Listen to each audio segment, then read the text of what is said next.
네, 그 빛으로 교회라는 이름으로 우리가 바꾸고 벌써 2달이 다 지나가고 있는데요. 그 빛으로 라는 의미가 여러 가지 많은 담겨 있습니다. 그 빛은 그 빛이 뭐냐 할 때 우리 계속 말씀 통해서 나누고 있고요. 그래서 그 빛으로 우리가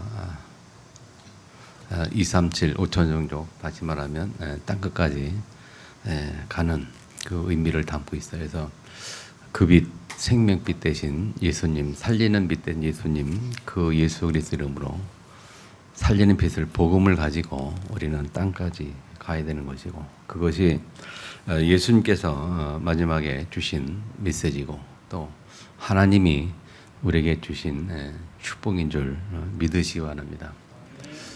창세기 1장 27절에 하나님이 당신의 형상대로를 창조하시고 주신 축복이 바로 모든 족속 온전한 만민 땅 끝인 것을 여러분이 아셔야 됩니다. 그래서 창세 1장 28절에 아담과 하와에게 주신 말씀인데, 땅을 정복하고 다스리라 하는 개념이 예수님은 우리에게 어떻게 표현하시는가 하면 온천하 만민에게 가라, 모든 족속으로 가서 제자를 삼으라, 땅까지 가서 증인되라 라고 말씀하신 줄 믿으시기 바랍니다. 왜냐하면 원래 그것이 사람이 받은 축복이기 때문에 그래요. 그런데 이 복음을 잘 이해하시고 우리가 예수 믿는 게 뭐냐 할 때 또 예수 믿는 자의 삶, 신앙생활이 뭐냐 할 때 우리가 잘 이해를 하셔야 합니다.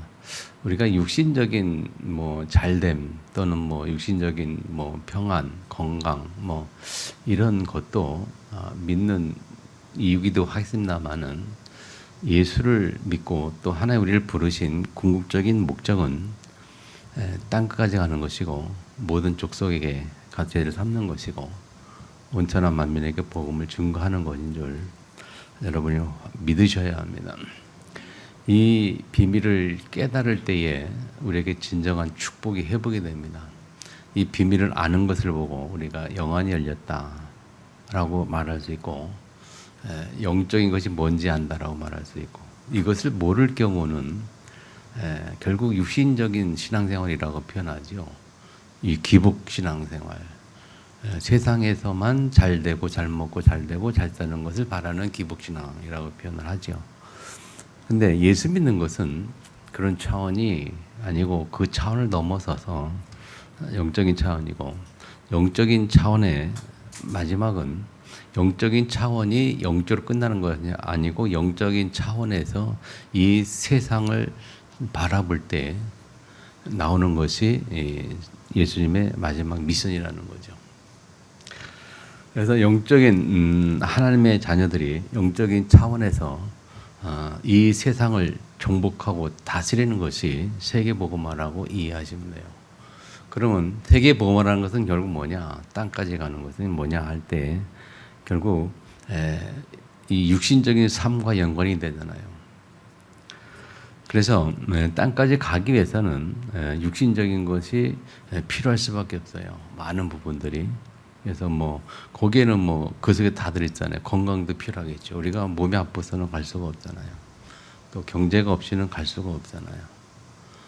그렇게 볼 때 땅끝으로 간다는 개념은 모든 것이 다 있는 줄 믿으시기 바랍니다.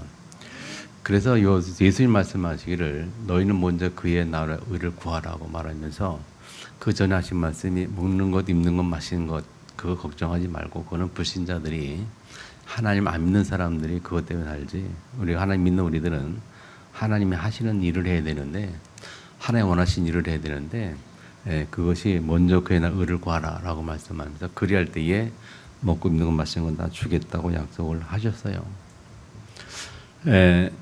이 말씀을 잘 깨닫고 이해하는 것, 그리고 그게 뭔지 아는 것이 복음의 깊이를 안다라고 볼 수 있어요.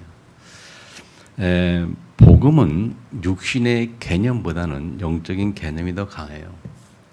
육신의 잘됨보다는 복음의 개념이라는 것은 영적인 깊이 속에 들어서 영적인 축복을 말하는 줄 믿으시기 바랍니다. 그래서 하나님을 진짜 제대로 만나면 우리가 이 세상을 초월할 수 있는 영적 힘이 생겨요. 하나님 제대로 만나. 다시 말하면 복음을 제대로 이해하면 우리는 세상에 매이지 않는 자유로움을 얻게 됩니다. 자유로움.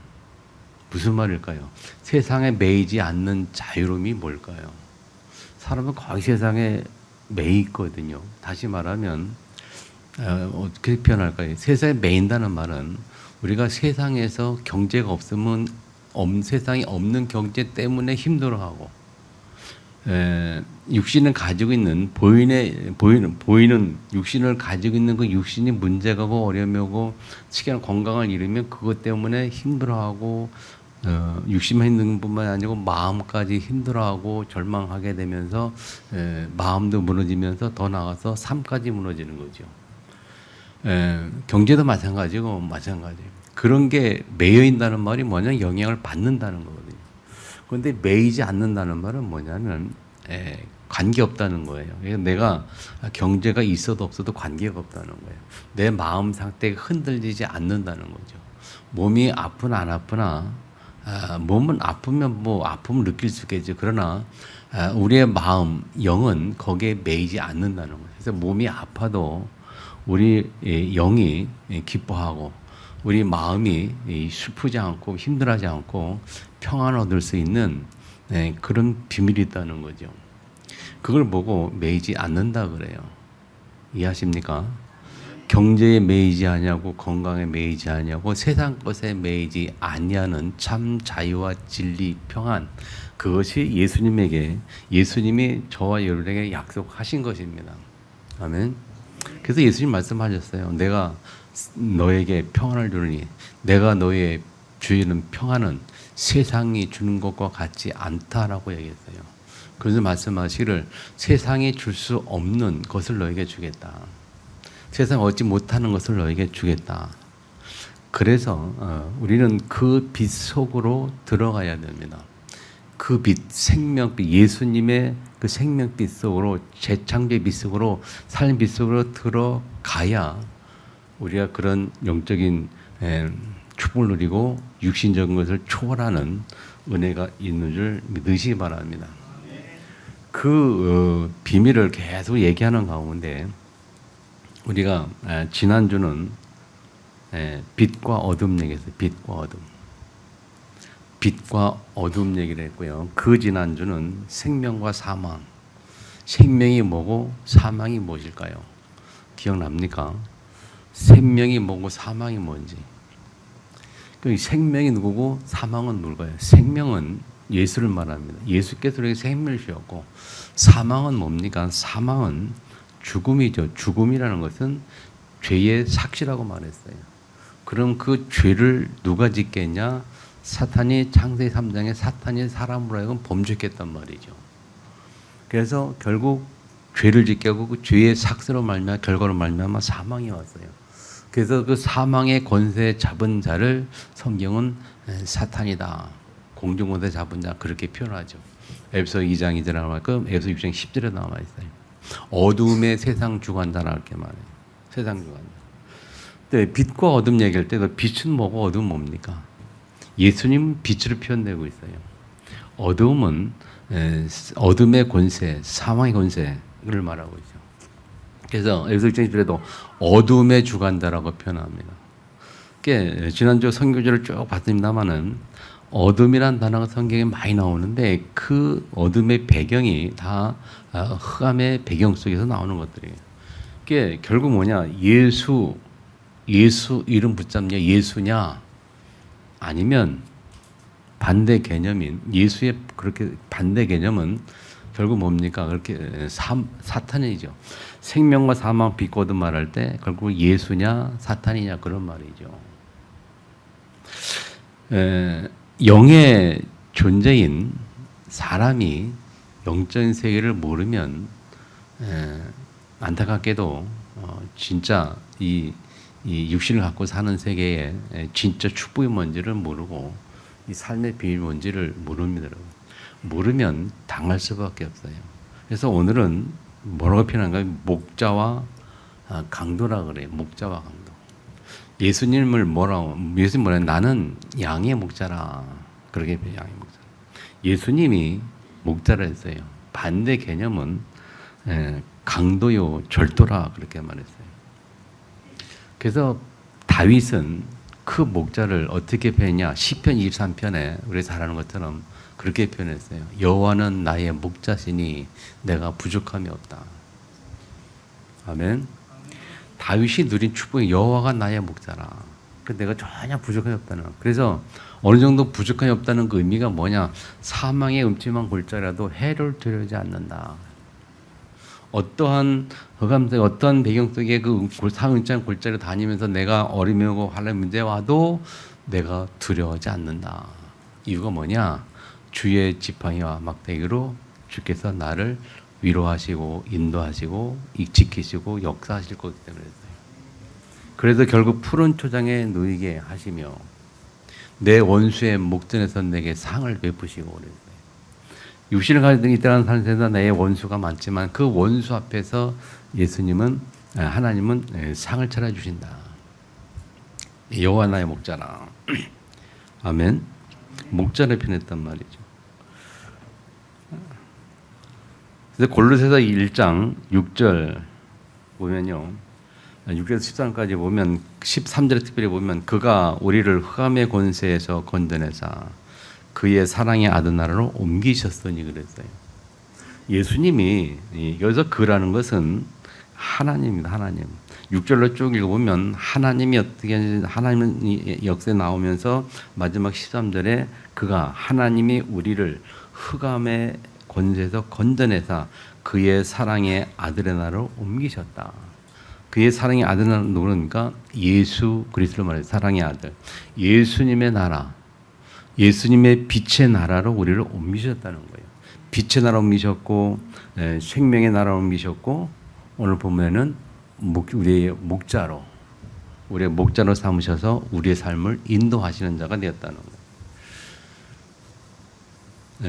그래서 좀 이 단어들을 좀 이렇게 그냥 지나가지 마시고 좀 생각해 보면서 예수님이 나에게 어떤 의미인지를 잘 우리가 생각하면서 내 것으로 만들어야 되는 거죠.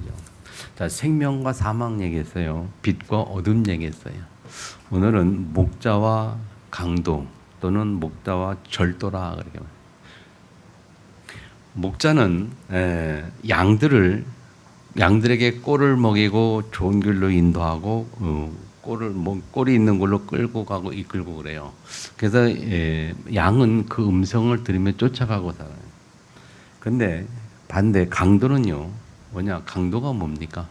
강도란 개념 자체가 뭐냐? 빼앗고 도적질하는 거거든요.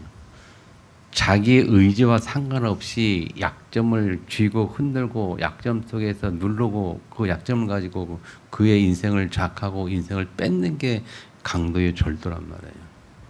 그래서 사탄은 우리의 약점을 보고 비집고 돌아와서 우리 인생을 장악하고 우리 인생을 결국 도적질하고 마지막에 인생을 망가뜨리는 결국 종국의 마지막에 우리를 지옥으로 끌고 가는 존재가 사탄이에요.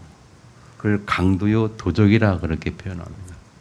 예수님은 우리에게 생명 주시고 이 땅에서 우리의 삶을 인도하시고 결국 종국에 우리를 천국으로 인도하시는 존재. 아멘. 이 두 비밀을 여러분이 인생 사는 동안은 확실히 여러분이 깨달아야 돼요. 그래서 좀 결론부터 말씀드리면 우리가 예수님을 따라 사느냐 아니면 사탄을 따라 사느냐. 나의 삶을 어디로 인도받을 거냐. 근데 예수님은 문으로 들어온다 그랬어요. 문으로. 양이 문으로 들어온다. 근데 사탄은 문으로 들어오는 게 문으로 들어오면은 우리가 정식적인 정상적인 관계 속에서 받아들이고 들어오는 그런 관계란 말이에요. 근데 사탄은 문으로 들어온 게 아니고 틈이 보이면, 약점이 보이면 그 약점을 부여잡고 그걸 틈타고 들어온다는 거죠. 이 달라요, 인생이. 그 의미를 잘 이해하시고, 그래서 우리가 뭐가 깨달아지는가 하면, 그러면 예수 이름이 얼마나 중요한지를 알게 돼요. 이 세상에 사는 동안에 우리가 예수 이름 아니면 안 된구나 하는 것을 깨닫게 돼요. 예수 이름. 그래서 예수 이름을 붙잡아야 사는 겁니다. 육신을 가지고 사는 이 땅에는. 따라합시다. 육신을 가진 이 세상에는 예수 이름 붙잡아야 산다. 예수 이름 붙잡아야 산다니까요. 왜? 예수 이름으로 이 공중 권세 잡은 자, 세상 권세 잡은 자를 이길 수 있기 때문에, 예수 이름만이 사단이 이길 수 있기 때문에 예수 이름 붙잡아야 사는 거예요. 예수 이름 붙잡다면 절대 방법이 없어요. 이거는 절대적인 하나님의 계획입니다. 하나님의 뜻이란 말이에요. 예수를 통해서만 흑암이 꺾이고, 예수를 통해서만 하나님 만날 수 있고 하나님께 나아갈 수 있고, 예수 이름을 통해서만 하나님의 역사를 체험할 수 있어요. 예수 이름 없이 체험하는 역사는요, 꼭 기억하세요. 그거는 철저하게 100% 사탄의 역사인 줄 믿으시기 바랍니다. 예, 사탄도 역사하잖아요. 눈에 보이지 않는 그 사탄도 눈에 보이지 않지만 역사를 해요. 눈에 보이지 않지만 나타나요. 겉으로 보이는 현상으로 나타난다는 거죠. 예수님도 눈에 보이지 않지만 보이는 현상으로 나타난다는 거예요. 그럼 사탄이 눈에 보이는 현 나타나는 것은 어떤 겁니까, 여러분? 여러분이 아닌 것처럼 아주 쉽게 예를 들면 무속인들이 나타나는 거 아니에요. 유속인들이 평생을 그 귀신에 잡혀서 살고 점치며 살아야 되는 거거든요. 평생. 그건 평생 강제적으로 빠져나올 수가 없어요. 그게 나타나니까. 뭐 귀신 들린다라든지 정신병자라든지 이게 다 사단에게 잡힌 인생들이라면, 그 사람의 그 마음, 그 생각, 그 사람의 의지가 딱 잡혀 있는 상태를 귀신 들렸다 이렇게 말해요. 딱 잡혀 있는 상태를 그 사단 그 존재에 끌려가는 인생을 사는 건 사람들이 무속인들이에요. 그 인생이 그 귀신에 의해서 끌려가는 인생을 살아요. 그 사람의 의지와 상관이 없어요. 무속인은 그 무속인 일을 하고 싶어 하는 사람은 단 한 사람도 없어요. 단 한 사람도. 다 하기 싫은데 끌려가며 그렇게 살아요. 근데 사단의 존재가 그래요. 그렇게 강제로. 틈만 지고 들어와가지고 강제로 일편 끌고 살아요. 또 아주 약하게 끌려 사는 사람은 뭐 귀신이 어디 있어, 뭐 신이 있어, 뭐 내 주먹을 믿으면 되지, 뭐 이렇게 하는 그런 강한 사람들은 안 그런 것 같지만은 그들도 결국은 영향을 받고 살아요. 영향을 받고 살아요. 무너질 수밖에 없는 삶일 수밖에 없고, 또 아무리 강하다 할지라도 그의 인생이 그가 자기 마음대로 되는 게 아니에요. 그의 아무리 강하다 할지라도 사주팔자 운명을 벗어날 수가 없어요. 그렇죠? 사주팔자 운명을 아무리 자아가 강한 사람도 그걸 이길 수는 없습니다. 아마 세상에 여러분이 살면서 들어본 적이 없을 거예요. 뭐 아무리 강한 사람이라 할지라도 팔자 고치고 운명을 바꾼 사람들은 별로 없습니다. 거의 별로가 아니고 없죠, 아예. 왜? 사단의 권세 이길 수 없기 때문에. 근데 예수님은 어떻습니까? 예수님 그렇지 않잖아요. 예수는 우리에게 강제로 우리를 끌고 가는 분이 아니잖아요. 문을 통해 들어와가지고 우리의 의사를 물어보고 문을 통해 들어와서 우리가 그분께 맡길 때에 그분이 우리를 인도하시고, 그래서 예수님을 영접할 때에 나의 구주로 영접하는데 나의 구원자요 나의 주인으로 영접해요. 구주란 말은 구원자와 주인한 뜻인데, 구원자라는 것은 내 속에 들어 나를 구원하셨다는 말은 천국 백성으로 삼았다는 말이고, 주인으로 모셨다는 말은 육신을 가지고 있때 사는 동안에 나의 삶 속에 그분을 주인으로 모신 거예요. 그 말은 그분 뜻대로 살겠다라는, 그 말은 나의 의지를 그분께 내려놓겠다는 그런 개념이란 말이에요. 그래서 예수님이 나의 주인 될 때는 나의 삶을 인도하지만 주인이 안 될 때는, 구원은 받았지만, 천국하는 존재로 구원은 받았지만 주인의 개념이 아니고 내가 주인 될 때는 내 인생을 내가 살아야 되고 내가 이끌어. 그럼 그게 차이예요. 사단과 차이라니까요. 우리가 그분께 내어드릴 때에, 내 의지를 내어드릴 때에, 다시 말하면 내어드린다는 말은 무슨 말입니까? 예배를 내가 드릴 때에, 이 예배 이 시간에 오는 것은 전체적으로 하나님의 강권적인 절대 계획 가운데 있습니다만은, 그러나 작게 이 보면은 나의 의지의 선택의 결과입니다. 여러분. 내가 예배 드리러 올 수도 있고 안 올 수도 있어요. 이건 나의 작은 의지의 선택 결과예요. 물론 인생 전체로 볼 때는 하나님 우리 인생을 절대권에 인도하지만은 그 순간순간의 과정에서는 우리의 의지로 하나님을 받아 선택할 때 그 말이에요. 그 예배가 내가 드릴 수 있고 안 드릴 수 있잖아요. 물론 하나님이 강제적으로 예배 드리게 할 수 있어요. 그러나 하나님 그렇지 않아요. 우리의 의지를 존중해 준단 말이에요. 자유의지 존중해서. 내가 스스로 내어드리면, 내 의지를 내어드려서 예배 드리면 우리가 말씀의 은혜를 받고 말씀의 힘을 얻고 그 말씀 따라가면서 영적인 인생 체험하고 하나님의 역사를 체험하지만, 인도를 받지만, 내 의지가 예배 안 드리고 하나님 말씀 안 들으면 결국은 내 뜻대로 내 생각대로 갈 수밖에 없는 인생. 그러다 보면 결과가 어떻게 되는지 아시잖아요. 그래서 그 빛 속으로 들어가야 한다는 말은 굉장히 중요한 말이에요. 오늘 간단히 본 내용을 가지고 그 비밀을 또 회복하기를 주님으로 축복합니다. 오늘 본문에 빛 대신 예수님은 양의 목자로 나타나고 있다. 목자에 만들어가는 것처럼 절도이며 강도로 변하고. 차이가 뭘까요? 지금까지 말씀드렸어요. 차이는 강제로 아니면 우리의 자유의지를 존중해 주느냐, 아니면 강제로 우리 삶을 점령하느냐.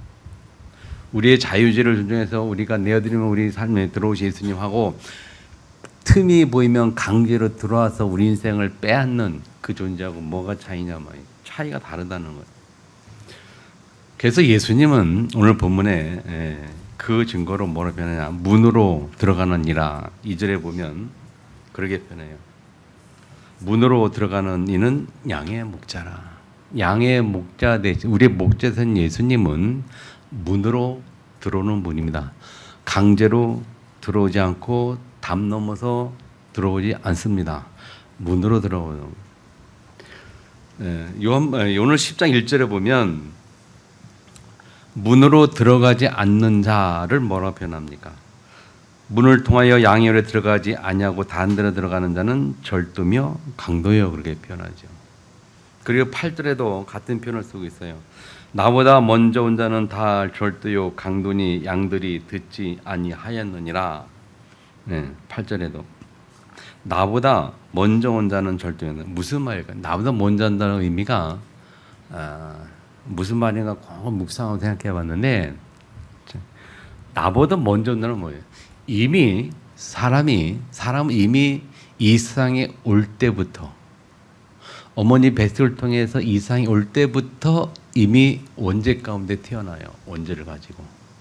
다시 말하면 이미 사단의 자녀로 이미 원죄 가운데, 죄 가운데 태어나서 영적으로 사망 가운데 태어난다 그 말이에요. 영적인 사망 가운데 태어나요. 사망이, 아까 말했던 사망은 죄의 권세를 가진, 사망의 권세를 가진 사탄의 의미를 말하죠. 그래서 태어날 때부터 사람은 마귀 전에 태어나요. 그런 의미라 그렇게 저는 해석을 했습니다. 이 먼저, 예수님보다 먼저 온. 그래서 이 절도요 강도라 그렇게 표현하죠. 자, 그런데 문으로 들어오신 예수님 10장 10절에 보면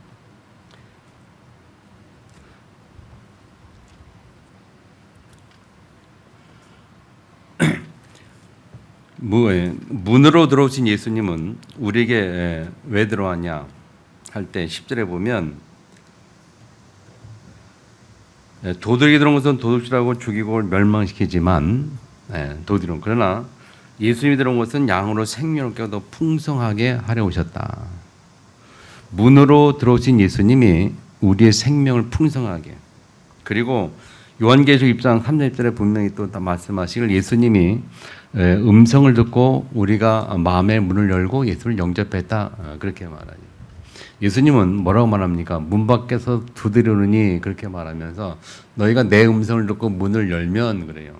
나는 너를 들어 너와 함께 먹고 너는 나와 함께 마시겠다라고 말씀하셨어요. 그래서 예수님은 우리의 마음의 문을 열 때에, 우리가 마음의 문을 열고 그분을 받아들일 때에 들어오신 분이에요. 강제로 들어오지 않냐고. 마음의 문을 열지 않았는데 틈만 보여서 약점이 보여서 틈이 보여서 강제로 들어오는 걸 보고 절대요 강도라, 사탄이라고 표현하죠.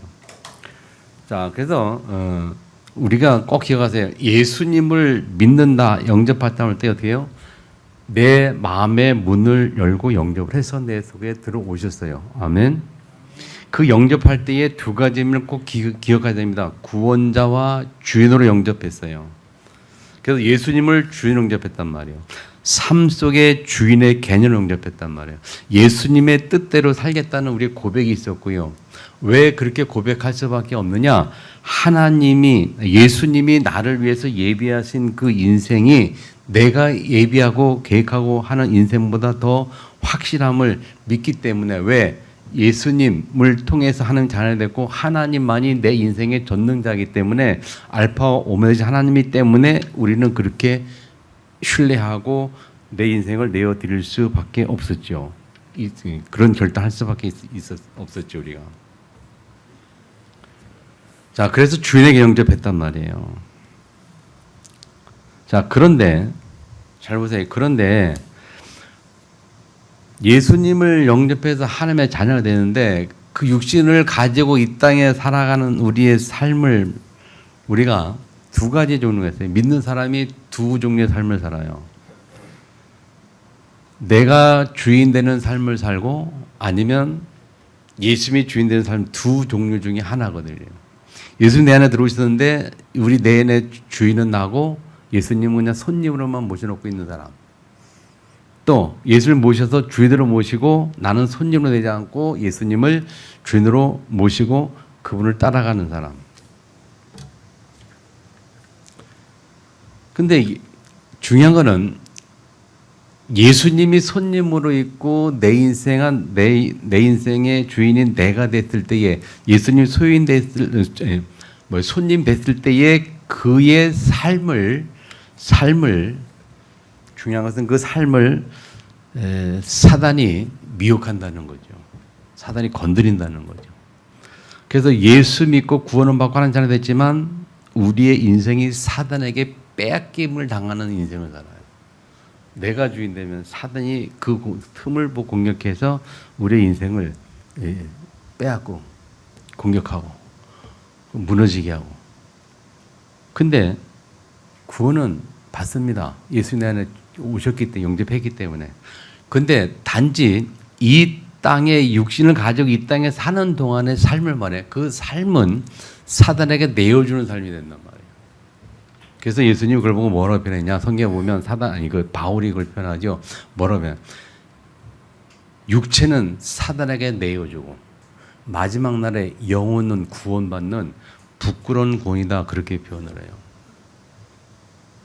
구원 받아놓고도 육신을 가질 때 살면서 열심히 사단의 신분을 하고 살아요.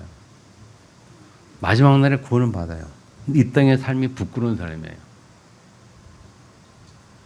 천국 가서 어떻게 될까요? 천국 가서는 뭐 상급이라고 표현한다면, 상급이라고 표현하면 천국의 그 상급은 거의 없는, 아예 상급이 없는.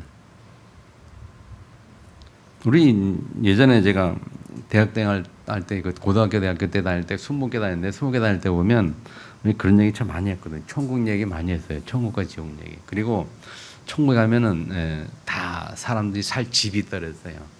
요즘은 별로 안 믿으면 옛날에는 그런 사람이 많았거든요. 천국 갔다 온 사람 간증하는 거 옛날에 있었어요. 뭐 지옥 갔다 온 사람, 뭐 천국 갔다 온 사람, 뭐 입신행 어쩌고 갔다 온 사람이 있었는데 그런 얘기 많이 나눌 때 그런 얘기도 들었어요. 천국에 가면 이 성도들이 가서 사는 집들이 다 있는데 그 집들도 다 차이가 있대요. 뭐 세상처럼 초가집도 있고 뭐 교집도 있고 뭐 의리한 대궐도 있고 다 다르다는 거죠. 그리고 이 창고에 보화가 가득한 사람도 있고 뭐 없는 사람도 있고 뭐 그런 얘기 사인지 모르겠는데 그런 얘기 하더라고. 그거를 우리는 그렇게 표현해요. 성경에 보면 상급이다 그래. 상급. 또 바울은 그거를 뭐라 표현해? 면류관이다. 면류관. 생명의 면류관. 내가 천국 가서 받을 생명의 면류관을 이렇게 표현해요.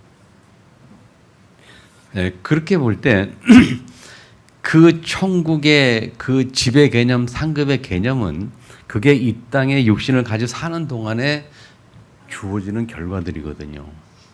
내가 이 땅 어떻게 살에 따라서 거기서 나오는 결과들을 말해요. 물론 천국의 소망을 가지지 않는다면 그건 뭐 무슨 필요가 있겠어요. 뭐 천국 뭐 소망 있는지 잘 모르겠고 있는지 잘 모르겠고 뭐 갈 소망도 없고 뭐 이 생 전부 다 생각하면야 할 말이 없죠. 뭐 굳이. 그런데 우리가 영원한 소망을 생각한다면 이 생의 삶이 중요한 줄 믿으시기 바랍니다.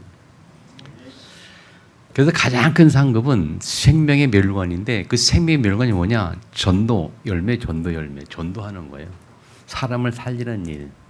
그래서 하나님이 말씀하신 정복하고 다스리는 예수님이 마지막 미션으로 주신 말씀, 모든 민족의 제자를 삼는 온천한 만민에게 복음을 전파하는 땅까지 증인되는 그 개념이란 말이에요. 상급의 개념이 생명이 멸류관의 개념.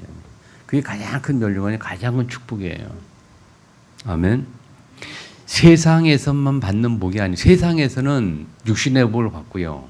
세상에서는 모든 족속 천하 만민 땅까지 가기 위해서는 경제 회복되고 건강도 회복되고 다 건강 경제 회복이 돼야 그 가는 거지 그냥 갈 수 있겠습니까? 최강기 선교사님이 카크마에 계신데 난민촌에 말씀 듣잖아요 한번 맨날. 이 한국에 와서는 이분이 한국에 있을 때는 막 몸이 막 나이가 드니까 힘들어가지고 뭐 어쩔 줄 몰라. 근데 아프리카 같이 들어갈 때 같이 갔잖아 이제는. 다 아프리카 가서 보니까는 그 자기 선교센터에 딱 가끔 도착하니까 이 사람이 싹 달라져 버려요. 활기차고 뭐 힘 있고 막 그냥 애들 근데 불러가지고 막 심부름시키고 뭐하고 뭐 한국말로 막 떠들어 다 알아듣고 막 움직이고 말이죠. 아주 신나가지고 열심히 사시는 거예요. 그 나이에 거기서 여러분 그 사역하는 거 쉽지 않거든요. 근데 지금은 그 나이 지금 81살, 81가 둘인데 여러분 그 나이에 가서 선교하고 그거 얼마나 극적인 축복입니까, 여러분? 한국에 있어봐요. 어떻게 살아? 81 될 때면 한국에 어떻게 살아요? 할 일 없어가지고 겨우겨우 움직이고. 그런데 거기 가면요 애들이 수십 명, 수백 명이에요. 복음 전할 애들이. 훈련시킬 애들이. 그것 때문에 하나님이 건강을 주시는 거 아닙니까? 하나님은 그렇잖아요. 우리가 건강해야 땅까지 가는 거지. 건강하지 또 이 그분이 사실 한국에 있을 때는요 경제적으로 이렇게 좀 어려운 부분이 있었단 말이에요. 교회도 크지 않았고 그냥 이렇게. 근데 거기 가서만 생각하면서 막 그냥 사람들이 후원하기 시작하는데 와. 그동안 그분의 삶 속에서 목회 중에서 제일 최고의 전성기라고 생각해 제가. 그냥 막 후원이 막 이렇게 막 한 번 갔다 오면 막 후원하려고 막 난리. 여기저기 후원 연결돼 가지고요. 지금은 이 일이 막 커져 가지고 이분이 막 좋아서 그냥 그 나이에 80 넘은.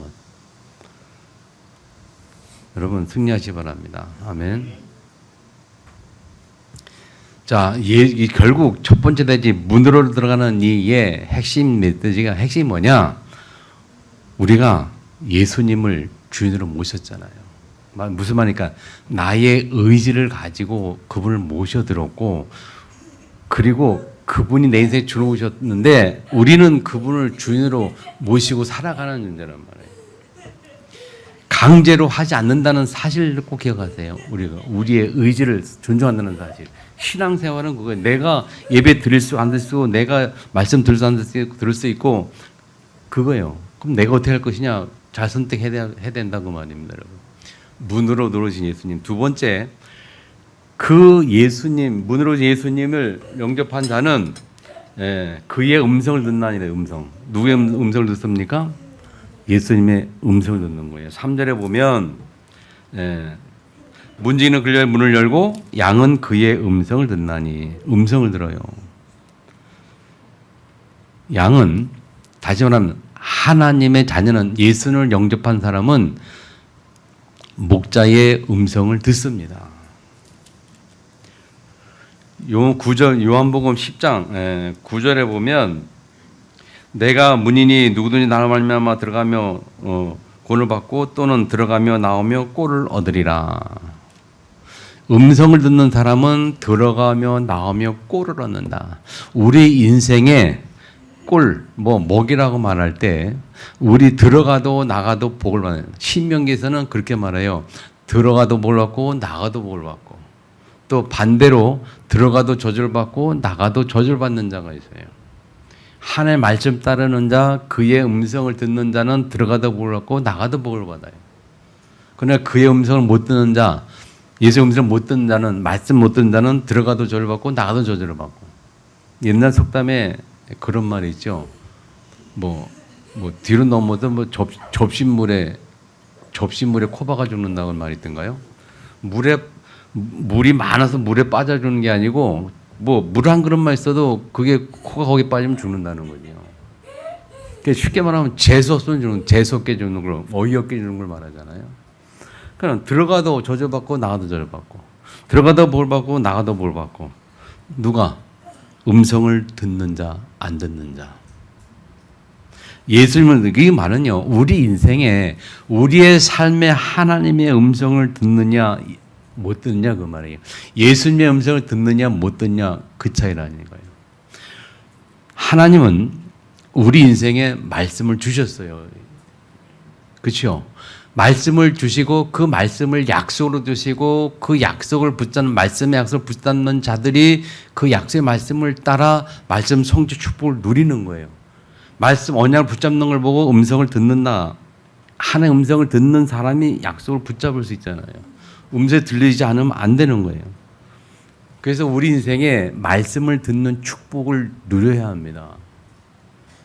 하나님 말씀을 언제 듣습니까? 예배 드릴 때에 말씀 듣잖아요. 예배 드릴 때에. 요한복음 10장 27절 29절 보세요. 20절에 보면, 뒤에 보면 내 양은 내 음성을 들으며, 내 양은 내 음성을 들으며, 기억하세요. 내 양은 내 음성을 들으며. 근데 우리가 예수님의 음성을 안 듣는 경우가 많잖아요. 안 들어요, 잘. 말씀 안 들어요. 예배 안 들어요. 말씀이 내겐 뒷전이에요. 세상의 소리 듣고 사람의 소리 듣고 사람의 말 듣고 그래요. 내 양은 내 음성을 들으며 나는 그들을 알며 그들은 나를 따르느니라. 아멘. 내가 그들에게 영생을 주노니 영원히 멸망치 아니할 것이요 또 그들을 내 손에서 뺏을 자가 없느니라. 그들을 내게 주신 이는 내 아버지는 만물보다 크심에 아무도 아버지 손에서 빼앗을 수 없습니다. 아멘. 예수님의 음성을 듣는 자로 누구도 뺏었을 만큼 역사하시고 지키시겠다는 약속인 줄 믿으시기 바랍니다. 그래서 우리는 예수 음성 듣고 살아야 돼요. 따라합시다. 말씀 들어야 삽니다. 아멘. 말씀 들어야 삽니다. 음성을 들어야 삽니다. 아멘. 음성을 들어야 꼴을 얻습니다. 나가도 꼴을 얻고 들어와도 꼴을 얻어요. 나가도 저주받고 들어가도 저주받고 아니잖아요. 이거는 우리가 무슨 일을 하든지 나가더라 무슨 일을 하든지 꼴을 얻는다는 말은, 꼴을 얻는다는 말은, 꼴은 양이 먹는 음식이잖아요. 꼴 얻는다는 말은 세상에 우리가 먹을 것들, 세상에 필요한 것들이 얻는 것은 음성 들을 때 된다 그 말이에요. 아멘. 승리하기를 축복합니다. 자, 마지막에 그의 음성을 아는 거로 4절에 보면 그의 음성을 아는 거로.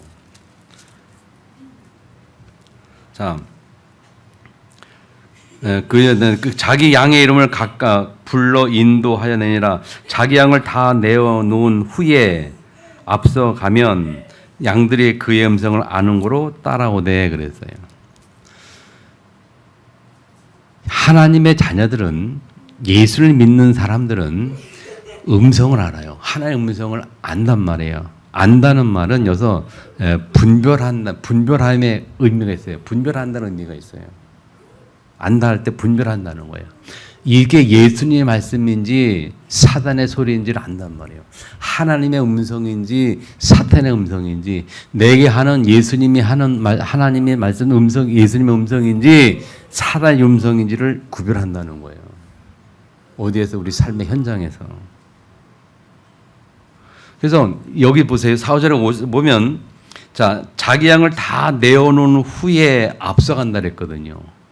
자기 양을 다 우리에서 내온 후에, 그만 우리에서 양을 내어서 예수님이 꼴을 먹이려고 푸른 초장으로 풀 있는 곳으로 목자가 양들을 인도해 가잖아요. 그래야 풀을 먹고 살잖아요.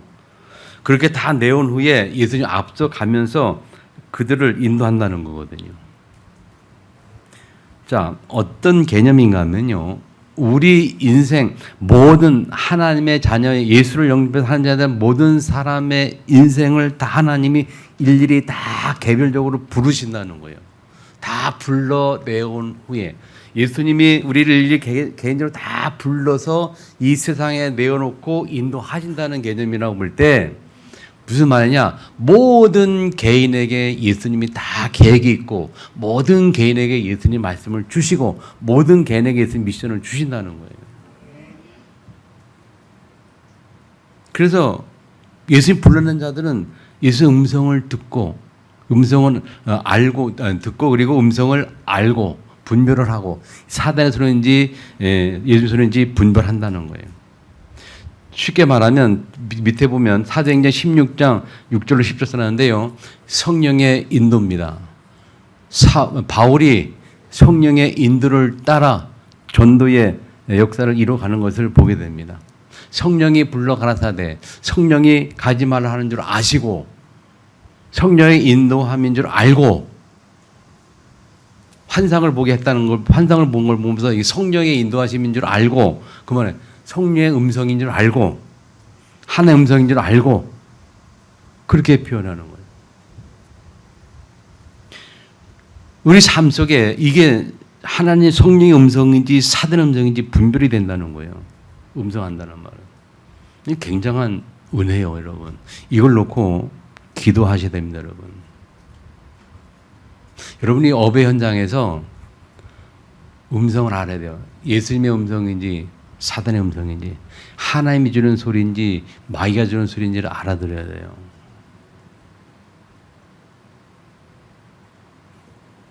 아멘. 이거 못 알아들면요, 이거 분별이 안 되면 어렵잖아요. 분별이 안 되면 큰일 나는 거 아닙니까? 분별이 안 되면 그냥 마귀의 소리인지 하나님 소리인지 듣고 그냥 마귀의 소리 따라가면 어떡할 거예요? 굉장히 중요한 거예요. 성도가 나도 모르게 분별력이 없으면요, 그냥 사단에게 묵도 넘어가고 사단의 심부름을 하게 될 수밖에 없어요. 분별력이 없으면. 아멘. 분별력 있기를 주님을 축복합니다. 고린도 후서 1장 20절에 보면 우리에게 인치시고 보증으로 우리 마음에 성령을 주셨느니라 그랬어요. 우리 마음에 성령을 주셨다 그랬어요. 그리고 갈라디아 5장 25절에 보면 우리가 성령으로 살면 또한 성령으로 행할지라 그렇게 말씀하고요. 에베소서 3장 16절에 보면 바울의 기도인데, 바울이 기도하는 내용이 뭐냐면 그의 영광의 풍성함을 따라 그의 성령으로 말미암아 너희 속사람을 능력으로 강건하게 하시오며 그랬어요. 바울이 에베소 교인들 보고 기도했던 제목이 뭐냐? 성령으로 말미암아 너희 속사람을 능력으로 강건하게 하시기를 기도한다 그랬거든요. 이게 우리가 붙잡아야 될 기도 제목인 줄 믿으시기 바랍니다. 내 안에 계신 성령의 역사로 말미암아 우리의 속사람을 강건케 하옵소서. 내 안에 계신 성령의 역사로 말미암아 내가 하나님의 음성을 듣게 하옵소서. 말씀을 깨닫게 하옵소서. 말씀이 깨달아져야죠. 깨달아져야 내가 바뀌지, 안 깨달아지는데 바뀔 수가 없어요. 하나님 말씀이 그렇구나 깨달아져야 내가 바뀌지. 그냥 하나님 말씀 맞네 그거 깨닫는 거 아닙니다. 그 지식으로만 들리는 맞는 말씀이야 좋은 말씀이야 다 지식입니다. 지식은 사람을 못 바꿔요. 언제 사람이 바뀌느냐? 깨달을 때에 바뀌어요. 드라마 같은 데 보면요, 영화나 드라마 같은 데 보면 그런 거 있잖아요. 나쁜 짓 하는 사람이 진짜 안 바뀌잖아요. 나쁜 사람은 또 나쁜 사람가 또 잘못됐다고 막 그러다가 또 유급 오면 너무 또 나쁘다고 또 나쁘다고 뭐 구제불능이라는 그런 얘기도 있잖아요. 근데 그들이 깨달으면요 바뀌거든요. 그렇게 안 바뀐 사람이 아주 강력한 사건을 통해서 딱 깨달아지면 바뀌거든요. 예를 들면 뭐 엄마가 죽는다든지 뭐 어떤 인생 큰 사건이 있어가지고 이거 완전히 그냥 충격적인 사건을 깨달아지면요 사람이 변화되거든요. 하나님 말씀이 내게 그렇게 다가와야 돼요.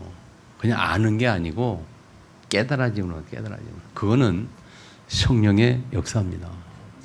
성령의 은혜요. 성령님 그 은혜를 내게 주옵소서. 말씀이 깨달은 은혜를 주옵소서. 그래서 내가 예수님 말씀 때문에 내 인생이 변하게 없어서 기도해야 된다니까요. 말씀 정리합니다, 여러분. 음성 안 난 것은 분별함이에요. 성령의 인도를, 성령 음성을 때 성령 인도를 받잖아요. 성령 인도를 받아야 성령의 역사할 거 아닙니까? 성령의 역사가 일어나야 성령의 열매를 맺을 거 아니에요. 이 음성이 분별이 안 되면 사단의 인도를 받게 되고 사단의 역사를 체험하게 되고 사단의 열매를 맺게 될 수밖에 없는 인생이 될 수밖에 없어요. 분별 은혜를 축복합니다. 자, 마지막에 보면요. 6절에 보면 뭐라고 말합니까? 예수께서 비유로 그렇게 말씀하셨으나 그들은 그 하신 말이 뭔지 알지 못하더라. 유대인 바리새인들은 알지 못했어요. 무슨 말인지. 우리는 깨닫기를 축복합니다.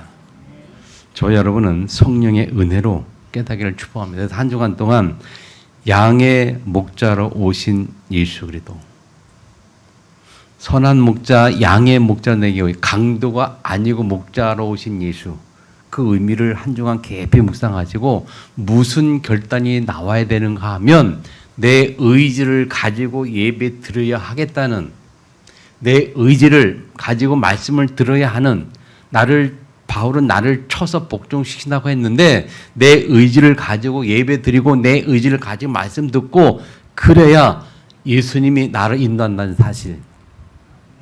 목자의 개념이 그겁니다. 나를 이끌어 가시는데 내가 인정하고 따라가지 않으면 아무리 이끌어 가려고 해도 할 수가 없어요. 내가 예수를 모시려고 모셔드렸다면 인격적인 관계로 우리가 이생관계 속에 인격적인 관계가 맺어진 거예요. 내 인격을 가지고 그분을 신뢰하지 않으면, 예배를 내 의지를 가지고 쳐서 예배를 드리지 않으면, 음성을 들을 수 없고 음성 듣지 못하면 결국은 사단의 미혹에 넘어지고 사단 인도받는 신앙생활을 될 수밖에 없고, 영적인 신앙생활이 아닌 육신적인 신앙생활을 할 수밖에 없고 육신을 따라 살 수밖에 없는, 그러면 하나님이 그렇게 원하시는 세계복음화 전도 선교 열매는 없어요. 없으면 어떻게 된 인생인지 아시잖아요. 한 주간 동안 은혜가 있기를 주님으로 축복합니다. 말씀 기간 성서로 같이 한번 기도하겠습니다. 이번 한 주간 목자와 강도 라는 단어 가지고 승리하기를 축복합니다. 기도하겠습니다. 살아계신 아버지,